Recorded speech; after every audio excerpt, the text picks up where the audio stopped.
রাজীব এটা করো, রাজীব এটা দাও, রাজীব সেটা দাও, রাজীব এটা আমি পারছি না, রাজীব ঢাকায় চিত্রনায়িকা পরীমণি নামটি এলেই আলোচনা আর সমালোচনা যেন হাত ধরাধরি করে আসে। এবার নরসিংদীতে একটি বিউটি পার্লার উদ্বোধনে গিয়ে নিজের পোশাকের কারণে আবারও সামাজিক যোগাযোগ মাধ্যমে তীব্র আলোচনার জন্ম দিয়েছেন এই নায়িকা। সম্প্রতি নরসিংদীর ওই পার্লার উদ্বোধনী অনুষ্ঠানে পরীমণি হাজির হন সবুজ রঙের একটি স্লিভলেস ডিপ নেক গাউনে।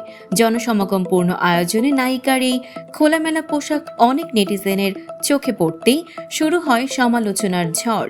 অনুষ্ঠানটির ছবি ও ভিডিও ছড়িয়ে পড়ার পর মন্তব্যের ঘরে পোশাকের রুচি নিয়ে প্রশ্ন তোলেন অনেকেই। কারো মতে জনসমক্ষে এমন পোশাক পরা একেবারেই শোভন হয়নি।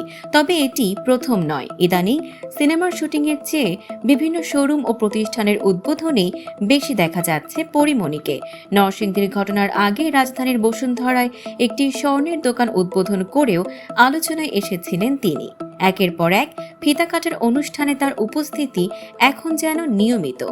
সমালোচনার মাঝেও কাজ কিন্তু থেমে নেই পরীমণির। মুক্তির অপেক্ষায় আছে তার অভিনীত সিনেমা ডোডোর গল্প। পাশাপাশি নতুন বছরে শুরু হতে যাচ্ছে রাজনৈতিক থ্রিলার সিনেমা গোলাপের শুটিং। ছোট শহরের রাজনৈতিক বাস্তবতা নিয়ে নির্মিত এই সিনেমায় পরীমণির সহশিল্পী হিসেবে থাকছেন চিত্রনায়ক নীরব হোসেন। পরীমণি আবারও প্রমাণ করলেন তিনি আলোচনায় থাকতে বেশ ভালোই জানেন। দর্শক, সাম্প্রতিক ও চমকপ্রদ সব খবর পেতে ফলো করুন আমাদের ফেসবুক পেজ CB24 টিভি এবং সাবস্ক্রাইব করুন ইউটিউব চ্যানেল CB24 অফিসিয়াল।